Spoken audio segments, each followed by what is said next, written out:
mentioned yesterday at the open workouts that 223 in Brooklyn, one of the craziest fight weeks, probably the craziest you've ever been in with what happened, you stepping up on short notice. Going into this week, do you just have fingers crossed, praying to God that nothing weird happens? No more than any other week, you know. And who knows if something crazy happens, it could work out for you. Again, it's just you got to go with however, you know, whatever happens. I'll just roll with it. It's kind of I'm pretty good at doing that. So, yeah, no, I think it's been good so far. You mentioned that yesterday again that Kevin Lee. We talked about how he wants to send you back to the prelims, and you wouldn't wish that on him. Why is it fair to say that he dislikes you more than you dislike him? I mean, I don't really like him too much. When I beat him the first time, I wasn't like, oh, I'm going to send this kid back to the regional circuit. Obviously, I beat him, and I want somebody if I beat somebody, I want them to do great. I want them to become, as good as they can be. If they become champ, I beat the champ. You know what I mean? So that's kind of how you got to look at it. I don't understand if he sends me back to the prelims and I'm in the prelims and I'm like not a good fighter, then okay, Kevin Lee, you beat a nobody. Why would you want to beat a nobody? So I'm going to beat Kevin Lee. Kevin Lee is going to keep doing good. He's going to be hopefully the number 2 contender, but this is the second time I beat him. I don't see there being a third. You said that your guys' personalities just don't mesh.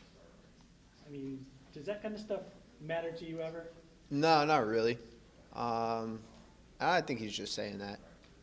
He's just talking. But I think I'm a little more authentic and say it how it is.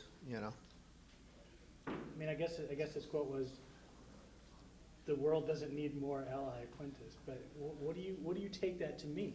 You just said you're an authentic guy. I think most people would probably agree with that. But yeah, I think if there were more fighters like me, this sport would be in a lot better place. But in what way? In a lot of ways, I think that a lot of fighters, they just don't have they take what they get. They don't fight as hard outside of the cage as they do inside. Put it that way. Are you still working with Project Spearhead?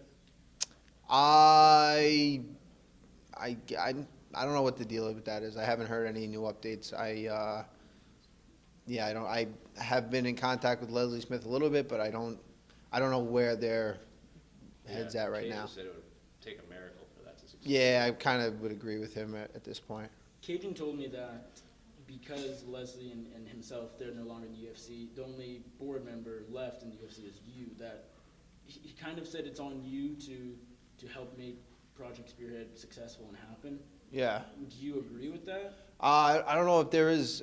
I don't know if I'm the only board member. I don't know if there is a board anymore. So, I mean, I've been really just focused on this fight, and really looking forward to get out there, fight Kevin Lee, and then afterwards we'll see what happens. How everything plays out with that. I'm not really sure where that's at. My head's been totally in a different realm. When was I got houses to sell. I got people that come and try to kick my ass. Kevin Lee's trying to send me to the prelims. I got a lot of things to think about, and there's a order of priorities right now. When was the last time you actually spoke to Leslie and Cajun? I spoke to, I had a little text conversation with Leslie not too long ago, and I kind of told her the same thing. I said that I'm really just, focused on this fight, and that was that. We spoke right after you joined the Project Spirit board, I believe in February and March, and you seemed really excited. You were ready to make change happen.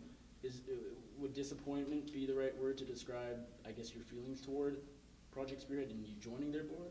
I mean, I guess when you don't complete a goal, it's always somewhat of a disappointment.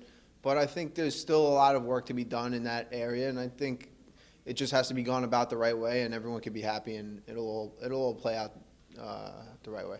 And I think you guys needed the 150 cards from fighters by February. From what you know, it doesn't sound like you talked to them all that much, but from what you know, are you guys? I don't know the number, the count. Yeah, I don't know. I don't. But you plan to stay part of Project Spirit? No, absolutely. I mean, they had their head was in the right place in a lot of ways, and I definitely want to follow through with a lot of the things that they brought to the table. How often did you go back and watch the Khabib fight afterwards, or did you at all? It's a long fight. That's a half an hour to sit and watch yourself get your ass kicked. But I took a lot out of it. I watched it. I probably watched it, I'd say 5 to 10 times since then. There's a lot of things. I didn't look like myself out there. I know Khabib obviously makes everyone look like they don't think they should look, but I think with a little more time to prepare, who knows how the fight goes, but I know I can do more of what I know I'm capable of. So many people after that seem to think like, geez, on paper, like he should have just run right through you, right? But yet there you were, still in that thing, in the 24th and 25th minute, and that exposed some things about him. Did you take those kinds of positive moral victories out of that fight after it was all said and done? A lot of people thought that I exposed stuff of him. I thought, very few people really thought that I kind of showed what I'm made of. I think that's more of the case is that I showed, really, I've had five wins in a row, 4 knockouts. Fought Diego Sanchez after a 2-year layoff and knocked, him out quick. So you haven't really seen much of me. Going there 5 rounds on a 3-round camp, training for a totally different kind of opponent. I think it says a lot more about me than about Khabib. So that's kind of really what I'm looking to show in this fight is that, did I expose Khabib or did I make myself look good by what people think is exposing him? I think that's what it's going to show in this fight. So how much better will you think that you will be able to make yourself look with a big win over somebody like Kevin than in a, let's call it a surprising loss to Khabib then? Is this more important than being in that caliber of a fight? Well, I mean, beating Khabib at that point would have been just insane, life-changing. I'd be but this is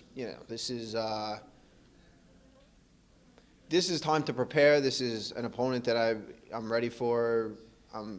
That whole week was just crazy. I think there was so many variables in that week that you couldn't really. I just wish I was. I just wish I would have done things. I don't know. Now, looking back, hindsight's 2020. I wish I would have done a few things differently. But after this fight, I think no matter how the fight goes, there's nothing I can say. I put all my hard works in. There's no variables. There's no questions. I've trained my ass off for this fight. So the result is the result, and that's it. There's no, you're not going to hear me say anything after the fight. This is me. The best you're going to see me. What's it like balancing fighting and selling houses? I think it keeps me balanced. I train in the morning. I do some real estate stuff in the afternoon. Obviously, as the fight gets closer, I start weaning off the real estate and focusing more on the fight.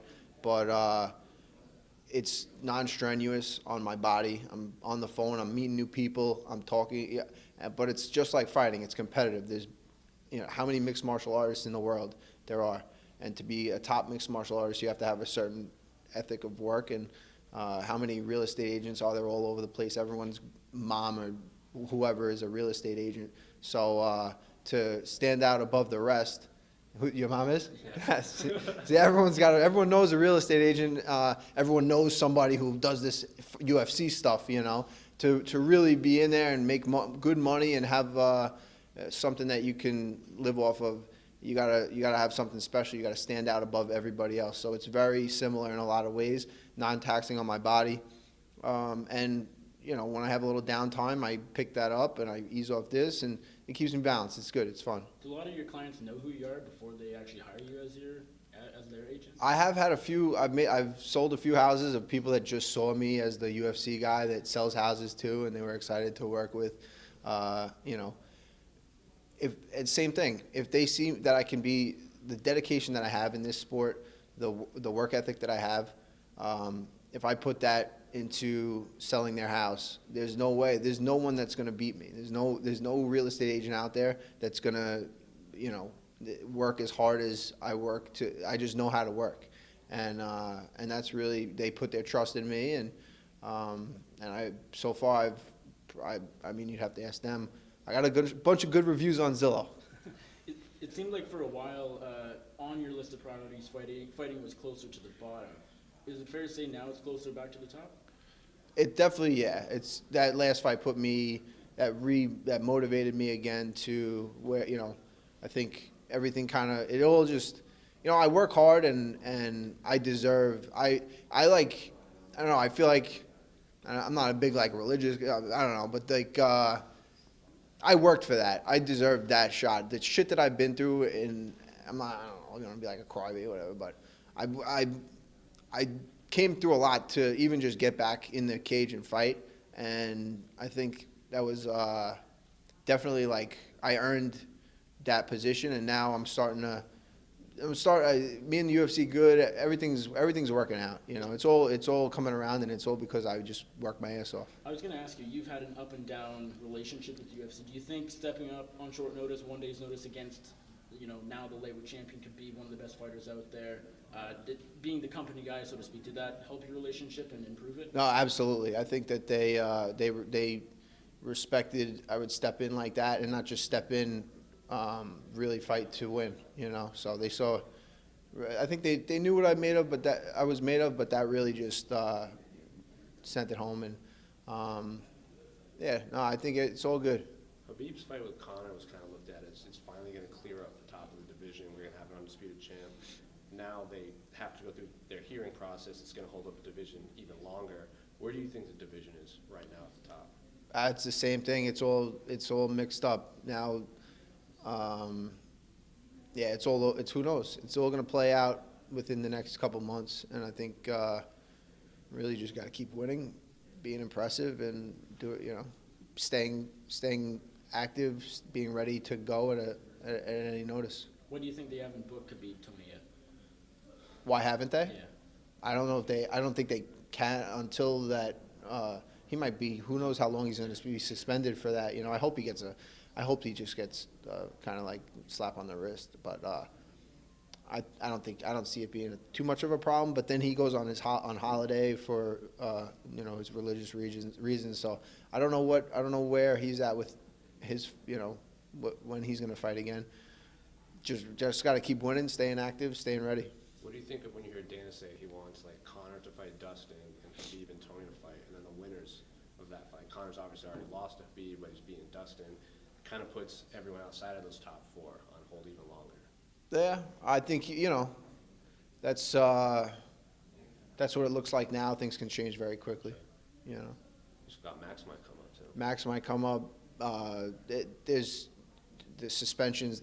The title. Ferguson might have to. He might want to take another fight and not wait. Who knows? It might be a year before they make that fight. So he might want to fight somebody else. Max jumps in the mix. Conor's he's got all the money in the world, and then Dustin's he's coming back from an injury. So there's a million different ways this whole thing can play out. It's going to be interesting for sure. It's going to be interesting, and I'm looking forward to getting my name in that conversation. So say you beat Kevin on Saturday, you're right in line for a title shot.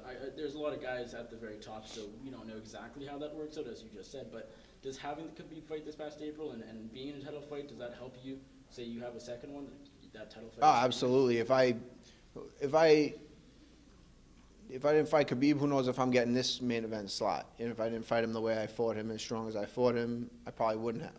So it's just keep working hard, keep fighting well, going out there having fun. It might have looked like I wasn't having fun out there against Khabib, but I kind of was. It was as sick as that sounds. What was fun about it? We were just talking. It's just mutual respect out there. He threw a jab at me. I wasn't really moving my head too well. He was like, "Oh, 1, 2, 3." I was like, "Oh, 4. Hit me with 4." And then he didn't. I was waiting for that 4, and I was going to try to come right over the top. So we were having it was like a little chess match. We're talking back and forth. He hit me with a good shot in my eye, and I couldn't really see. He blinded me for a second. I was trying to get my sight back, and that's when I kind of went against the cage. He threw a flying knee and took me down. And then he started talking to Sarah, and we were all having a conversation.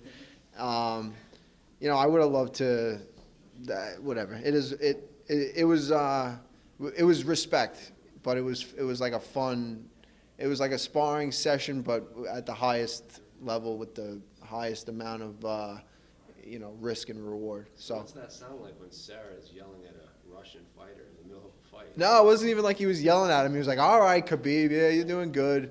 And then he was like, no, I was talking to Al. And Khabib was like, no, he's good, he's good. He's like, no, I was talking to him, not you. And it was going back and forth. It was fun. It was funny. And here I am, like, exhausted. I'm like, Jesus fucking Christ, get this guy off me. But, I would have loved to have won that fight. The whole thing was just like the craziest weekend. I don't know if a 4-day span of my life will ever top that. That whole thing was just nuts. You're glad you stepped up though. Like you didn't have to. No, absolutely. I 100%. I would. Yeah. No. That's it. I would do it again in a second. Do a couple things different. Move my head a little bit. Maybe throw in a takedown or two of my own. Who knows?